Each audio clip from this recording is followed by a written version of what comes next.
நாங்க தாத்தா வீட்டுக்கு வந்துக்கிறோம். ஏன்னா எங்களுக்கு வந்து லீவு. இன்னைக்கு வந்து எங்க தாத்தா வீட்டுக்கு வந்துக்கிறோம். ஏன்னா எங்களுக்கு வந்து லீவு.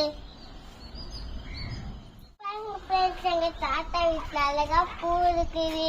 இத பெருக்கதான் நான் வந்துக்குவேன். பெருக்கலாம் வாங்க. பூக்கில்லும் போது கவனமா இருக்கணும். அம்மா அப்பா கூட்டதான் பெருக்கணும். கீழே விழுந்துடும். நல்லா பண்ணுங்க. லைக் பண்ணிடுங்க. சேனலை தட்டி விட்டு கரெக்டா பண்ணுங்க. ஹாலிடேக்கு என்ஜாய் பண்ணுங்க. இந்த வீடியோக்கு லைக் பண்ணிட்டு சேனலை மறக்காம சப்ஸ்கிரைப் பண்ணிடுங்க.